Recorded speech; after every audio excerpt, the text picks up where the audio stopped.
Playoffs at the Motorpoint Arena. The Steelers led the Blaze 3-2 after the first leg at the Sky Dome on Saturday. Ashley Tate looked ready. The Steelers looked relaxed as they posed for a few photos, but then they really got ready. And look at the focus eyes of Frank Doyle as the Steelers, led by DiCasmirro, who was to have a huge night for the Sheffield Steelers.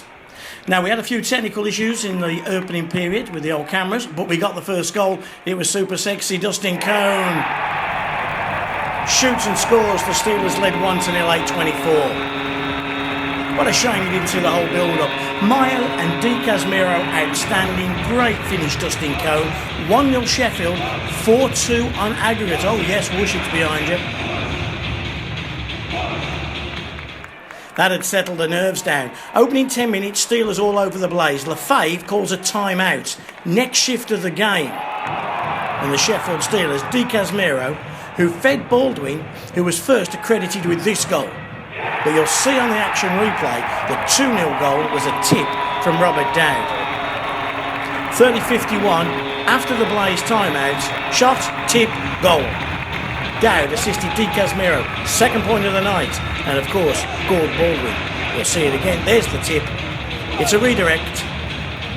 Nothing that Mike Edgener or Zacharias can do. Dowdy knows he scored. 2-0 to the Steelers, 5-2 on aggregate. 4 minutes later, you'll see, elbow in minor against Tanaka.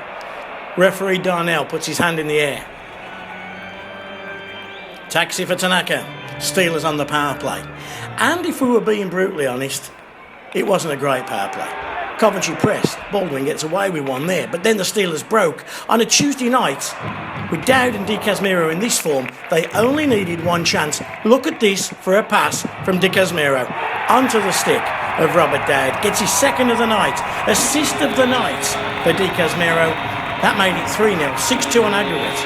Dowd, DiCasmirro and Stephen Meyer. You can watch that pass time and time again. Look at that. Taxi for Olsen. Next on the swivel.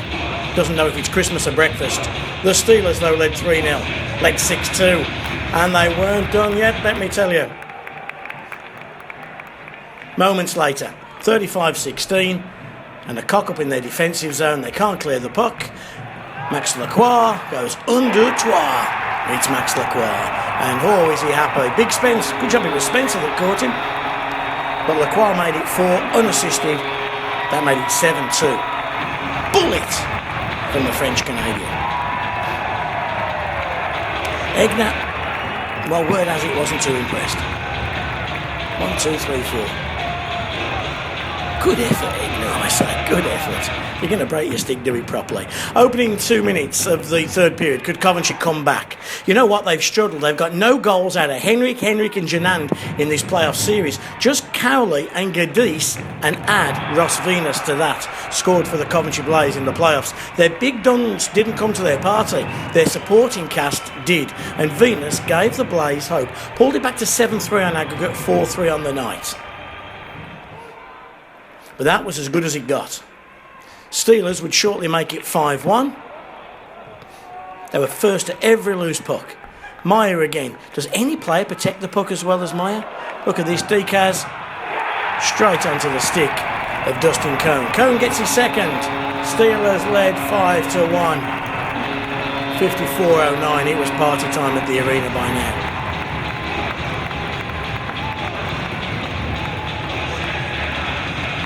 Interesting little incident after the 6th goal. Danny Myers is getting a load of jip off a couple of the younger Blaze players. He gets the puck, he shoots, he scores, he turns around and says, hey, have some manners, kid. That boy Danny Myers makes it 6-1, makes it 9-3 on the night. Lacroix and Blight picking up the assists. You can actually see the Danny Myers conversation. There we go. Turns around, top of your screen. Have some manners. Respect your elders. Respect the Steelers. They're 6-1 up. They're 9-3 up. Everybody's happy. And for the last couple of minutes, a standing ovation. An incredible atmosphere inside the Motorpoint Arena on a Tuesday night. The final hoot has gone. What a boy, Frank Doyle. What a boy, Nate DiCasmirro. 4 assists on the night. A stunning performance. Steelers 6. Blaze 1. 9-3 on aggregate.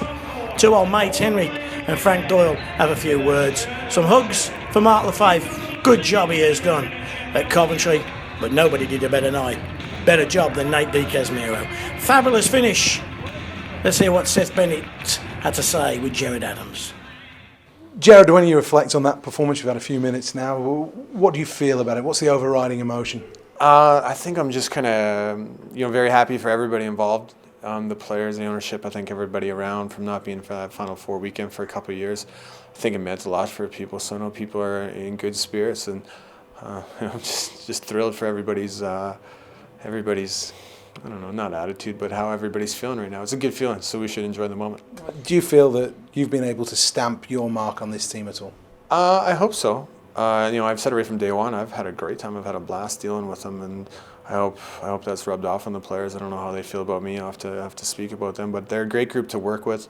Everything's been first class since I've gotten here from the Steelers. So, not a bad word. So I think we're right where we deserve to be, and we got a couple games to go, but we're definitely on the right direction. You've kept it simple so far. You've not allowed yourself to look to the future. At what point do you sort of sit back and think, okay, I need to think about what I'm going to be doing in the future? I think you just win that playoff final on Sunday. I think that's the ultimate goal, and then after that, I'll probably be incredibly hungover on the Monday, but maybe after that hangover's gone, I can think about it. But ever since I had a bad fall and broke my leg, I think I've got a different outlook on things, and I'm just enjoying it right now.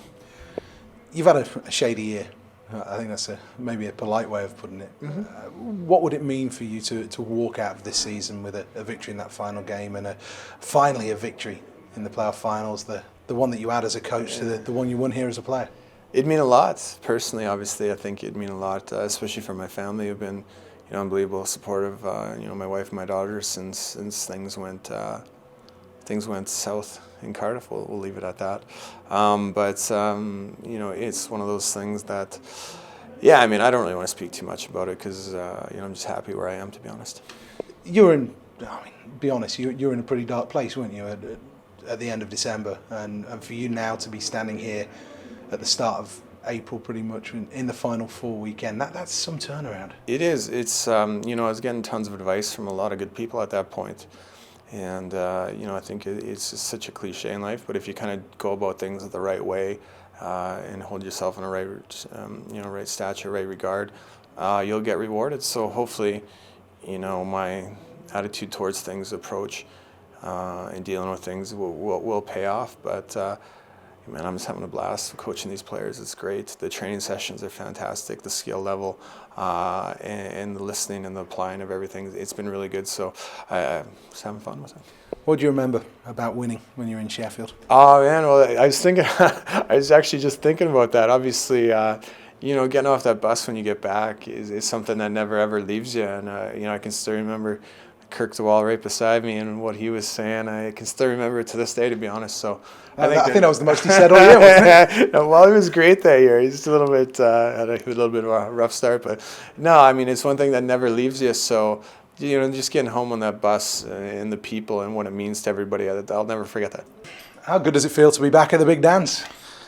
Oh God, it was desperately disappointing last year, and it's funny, playing in Nottingham for so long and always seeing Sheffield there, and then joining Sheffield and obviously not being there with them. It was an awful weekend. I had to get away for that weekend, and I'm so glad that I'm going back to Nottingham this year. It's funny, isn't it, to think just how horrible 12 months ago felt, and really tonight it seemed fairly comfortable. It seemed pretty much a run-of-the-mill victory, if it can be. It was pretty comfortable on Saturday as well. We and I'm sure people possibly see this as an excuse, but the ice was really, really bad on Saturday. And you ask any hockey player, bad ice really disrupts your game. And we were happy to come out up 3-2, but we really felt we should have come away with a bigger lead because we really felt like we dominated that game. So we felt confident about the game tonight on the big ice with good ice as well.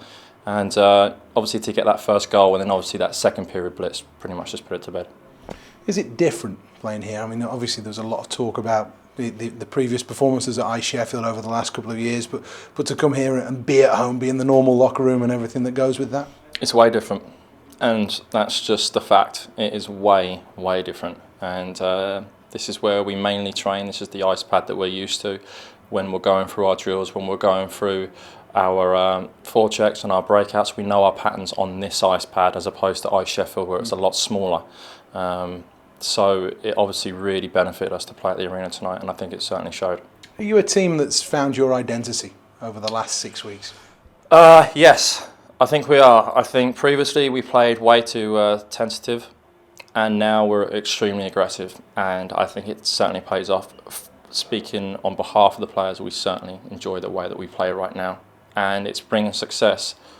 We've got a lot of belief in our team, and confidence is make or break when it comes to any professional sport or sportsman. It is make or break, no matter how talented you are. If you've got that lack of confidence or you've got a lot of confidence, it's just the swing is huge. And we feel pretty good about ourselves right now. But the problem that we have is the other 3 teams in the semi-finals do as well. So I think if you look at the 4 teams that are left, you could make an argument for each one to win the playoffs. So it's going to be pretty exciting next weekend. What makes you think that Sheffield will win the playoffs? Because I believe in my teammates, and I've believed in my teammates all year, and we all believe in each other. Listen, we've been up and down, and there's a certain road that we've had to take, and it hasn't been a pretty one. It's been a pretty ugly one. But along that way, we seem to just bond together, and we just have this tightness that you just can't explain, and you can't just make up. It's just something that guys have to fit together, and it doesn't always happen. And we're extremely lucky here in Sheffield, this group of players and these group of people, that we really do care about each other, and we're willing to do whatever it takes for the playoffs. So we all believe in each other, and that's evident right now. Our confidence is absolutely sky high. We've been through a lot this year, but hopefully we can come out at the end of the tunnel with a championship trophy. I suppose some people will take what you've said as a little bit of a dig at your former coach and a guy that you're going to be playing for in a couple of weeks with Great Britain. No, it's not. It's not. It's. You have to understand that when you bring in a new coach, as G did, at that time, we were at the bottom of the barrel. And that is not to say that it was Doug. There were certain things that transpired this year where things really didn't go our way. You have to understand that when Doug signed his team in the summer, he had an outlook of what his team was going to look like. We were decimated by injuries at the start. So all his planning in the summer went straight out the window. When we were in Hungary, our pre-season, the first weekend, we had 6 guys in the stands. So all summer long, he's recruited players to do a job. When they're sitting in the stands, you can't really do it. And then when guys do come back, you have to compensate while they're out to play a different way. So to suggest that it was all Doug's fault is completely wrong, and that's certainly not the case at all. G has come in at a good time where we haven't had any injuries, and sometimes you just need a freshen up. And it was kind of just a clean slate for everyone, where it was a case of, okay, it doesn't matter how we played previously in the season. Everyone's got a new chance here, and that's how we've taken it. So it is no way a slight on Doug at all. I'm a big fan of Doug. I think he's a great coach. I have a good relationship with Doug, and I hope to have a good relationship with him going forward with GB. How good does it feel to get that victory under your belt and have made the Final Four weekend? Oh, amazing. My wife was a little nervous tonight, and I don't know if I was nervous, but just more excited. And now that it's done, and for sure we're moving on, I'm really excited. You've obviously experienced an awful lot. What have the guys told you about what you can expect this weekend? We were kind of talking about it a little bit, and they just said it's an unbelievable feeling and just a great time from the fans to the whole experience. So I'm really excited to get down there and get things going. Talk to me. You arrived here kind of midway through. You wandered into a room that was, I guess, still figuring its way through things. You've seen a couple of coaches along the way as well. Is this a team, though, now that knows who it is? Absolutely. We had some ups and downs. Like you said, we went through a little bit of coaching changes and things like that. And I think in the last little while, things have really come together. I think guys trust each other, and I really think we're on the same page now. Especially this is the time of the year you want to be playing your best hockey, and we got 2 games to take care of this weekend, and I guess this is the best I think our team has felt all year, which is the perfect timing. Are you a team that has to be simple to be effective? I think so. When we, make the simple play, the easy play, I think that's when we play our best. It's when we try to try to do too much and we get away from that, I think that's when we start to struggle a bit. You look at the 6 goals tonight, 4 of them came from the blue line, from either defensemen or via shots from the blue line. How important is that defensive side of things? And is that a feature of when the Steelers are playing well? Exactly. We're moving the puck, we're handling the puck, we're getting everybody involved, and, we're playing it down low, we're moving it up high, and that's just the sign of, I guess us, playing good puck management in the offensive zone, and, it resulted in good results tonight.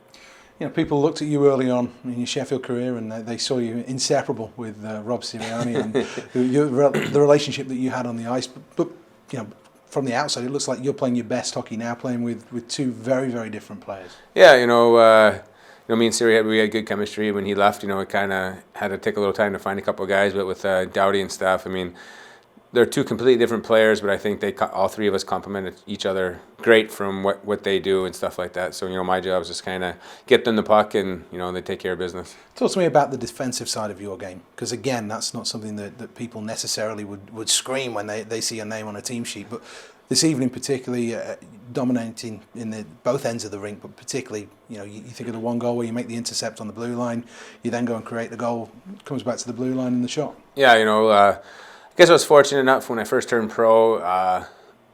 I played more of a defensive role coming out of college. I was more offensive. My first couple of years, I was definitely in a defensive role. So I got taught it by some great coaching back home and stuff like that, and I took pride in it. And it's just kind of transpired over the years, and I take pride in both sides of the ice. And hopefully it starts in defensive zone and moves out and kind of takes care of itself from there. Does it kind of make it easier in the playoffs though, knowing that you have to take care more so, because every moment, every goal is so important? Oh, it is. Championships are won in the defensive zone, and like I said, if we take care down there, and I take pride in doing that, we should be okay. Talk to me about Braehead then. What are you expecting from them? From the times we played them this year, they got some guys that can play. They got some offensive guys. They can skate, and I think it's gonna be a good game. Especially going to Nottingham, and nobody's got really home ice there, and I think it's gonna be a great time and a great challenge. What would it mean to you Sunday to be back here for a victory parade? I've been to the finals quite a few times in my career, and I've yet to kind of win that last game of the year. So from what I've heard, I guess there's no words to describe it. So I'm excited and anxious for it. And what would it mean within your career? Would you always feel like something was missing if that's something you didn't take? Absolutely. Every player, you want to win the last game of the season. And like I said, I've been there very close, about 4 or 5 times in my career so far. So I want to know what the feeling is like going into the summer knowing I won the last game of the year. So.